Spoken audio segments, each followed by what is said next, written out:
એક આપણું ખાકરી ભણ્યા જેવું નાનું એવું ગામ હતું ને, ત્યાં એક સંતનો આશ્રમ. એક સંસારી દરરોજ આવે, આખો દિવસ સેવા કરે, પાછો રાત્રે જતો રહે. અને સંત એમ કે ભાઈ તારે રાત્રે જવાનું નહીં, કરતા સોઈ રહે નહીં, આરામ કરી જા નહીં. ચલો કે નહીં મહાત્માજી, નહીં, તમને નહીં ખબર પડે. કેમ? મારી પત્ની મારા વગર જમે જ નહીં. હું જાઉં, હું જમીશ, પછી એ જમશે. અને મારા તમને નહીં ખબર પડે, સંન્યાસી જો ને, મારો નાનો બાબા તો મારા વગર સુવે જ નહીં,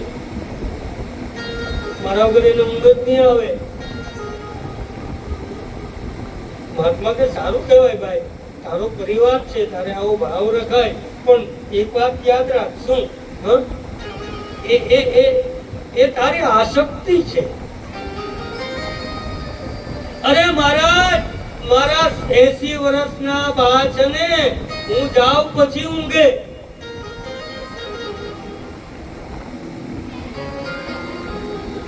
મહાત્મા કે આને પ્રવચનમાં નહીં સમજે.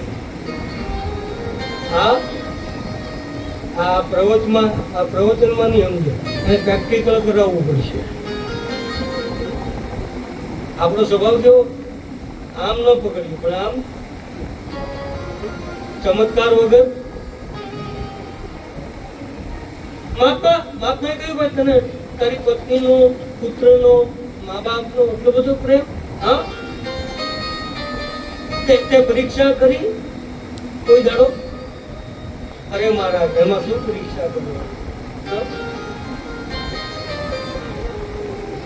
મહાત્મા કે હું પરીક્ષા કરું? કર. મહાત્માએ જોડીમાં હાથ નાખી એક જડીબુટી આપી, લે આ જડીબુટી, ઘેરે જઈને જડીબુટી ખાજે, પછી તારું મૃત્યુ થશે. પણ જડીબુટીમાં તાકાત એવી છે, તું મરી જઈશ, લોકોને એમ લાગશે તું મરી ગયો, પણ લોકો જે બોલશે ને એ તને સંભળાશે. કઈ નહીં, ઘરે ગયો, જેવું સૂતી વખતે એની પત્નીએ દૂધ આપ્યું, એટલે દૂધની સાથે પેલી જડીબુટી જે મહાત્માએ આપી હતી ને, જડીબુટી ખાધી. જેવી ખાધી, શ્વાસ વધવા માંડ્યા. છોકરાને બૂમ પાડી, મા બાપને બૂમ પાડી, ફળિયાવાળાને બૂમ પાડી. ફળિયાવાળાએ ડોક્ટરને બોલાવ્યા. આહા, હો, શું થયું, શું થયું? ડોક્ટર આવ્યા, નાડી તપાસી, પૂરું. જય સિયારામ. એની પત્ની દિવાલમાં માથું ભટકાવવા મળી, છોકરા ઉપર ચડવા માંડ્યા. 80 વર્ષના મા બાપ કે અમે કેમ ન મરી ગયા? ફળિયાવાળા રો પકલાટ કરવા માંડ્યા. ગામવાળાને ખબર પડી, એ પણ રો પકલાટ ને બધા. પછી શમશાન યાત્રાની તૈયારી કરવા માંડ્યા. લઈ જવો તો પડે ને. હમણાં જ વાત કરતો, હમણાં જ જીમ્યો, નખમાં પણ રોગ નહીં મળે. અચાનક શું થયું? અચાનક યમુના તેડા આવ્યા.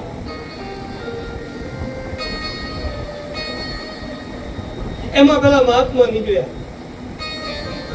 તો ફળિયાવાળા તો બહાર જ બેહેલા. મહાત્માએ કહ્યું, ભાઈ કેમ બધા ભેગા થયા?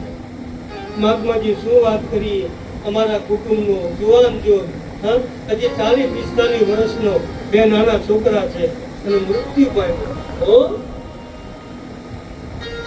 તમે મહાત્મા કઈ જાણો છો? મહાત્મા કે ધંધો જા એનો, જે ગુજરી જાય ને જીવતો કરવાનો. હા, મારામાં એટલી તાકાત છે, મારામાં એટલી સાધના છે. કોઈ મૃત્યુ પામે, હું એને સજીવન, હું એને જીવતો કરીશ. પેલા ગામ વાળા ફળિયાવાળા કે ચાલો ચાલો, મહાત્માને લઈ ગયા.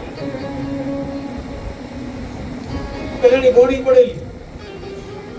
મહાત્માએ જડીબુટી આપી ત્યારે કીધેલું હું કે તું મૃત્યુ પામીશ, પણ જે બધા બોલશે એ તને સંભળાવે. આ બધું સાંભળ્યા કરે. મહાત્માએ જોયું, નાડી હાથમાં જોયું. મહાત્મા કે ખલાસ, સાચી વાત છે. મૃત્યુ પામ્યો છે. અને જીવતો કરવો છે. હા, એક કામ કરો, એક ગ્લાસમાં દૂધ લાવો. એક ગ્લાસમાં દૂધ લાવ્યા. મહાત્માએ દૂધ હાથમાં લીધું. પેલી બોડી પડેલી ને એના ઉપરથી બે ત્રણ વખત આંટા ફેરવ્યા. કાંઈક બોલ્યા. શું બોલ્યા એ તો ઈ જાણે, જલારામ જાણે. મહાત્માએ કીધું આને જીવતો કરવો છે. હા, એક કામ કરો. શું? આ ગ્લાસમાં દૂધ છે, જે પી જશે એ મરી જશે, એના બદલામાં આ જીવતો થઈ જશે. પેલા તો કુટુંબ વાળાને કીધું, ભાઈ તમે કોક પી જાઓ. કુટુંબ વાળા કે અમે તો બોલતા જ નહોતા, આ તો મરી ગયો એટલે આવ્યા. તમારે તો વ્યવહાર જ નહીં મળે કેટલા વર્ષોથી એમ. 80 વર્ષના મા બાપ હતા, એને કીધું તમે પી જાઓ.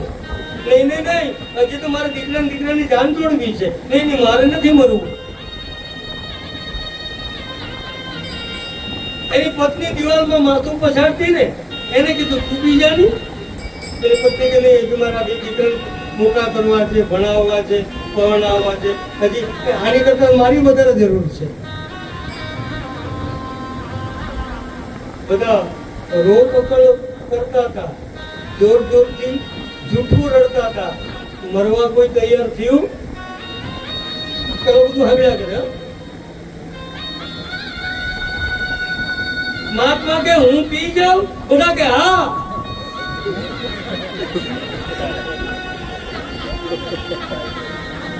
અહીંયા પીવું કે મારા આશ્રમમાં જઈને? યુવાનીએ વિચાર કર્યો, અહીંયા પી હે તો પાછી શમશાન યાત્રાની આપણે તૈયારી કરવાની. આ વર્લ્ડ કપની મેચ ચાલે છે, તો આપણે જોયા વગર એની કરતા મહાત્મા તમારા આશ્રમમાં જઈને પીવો. હોશિયારી એટલે તો આટલામાં ઉતારવા એટલે તો આપણી એનું કીધું સાંભળે. હા, મહાત્મા ઉભા થયા, લાત મારી. હા, પેલો ઉભો થયો, આળસ મંડી. બધા કે જીવતો થયો. એની પત્ની કે ક્યાં ગયા હતા? પત્ની કે બિલકુલ નહીં બોલતી. બિલકુલ નહીં બોલતી. મહાત્માની સામે પત્નીને મરાય નહીં, હું મારીશ કરી. બિલકુલ નહીં. બધાને જોઈ લીધા.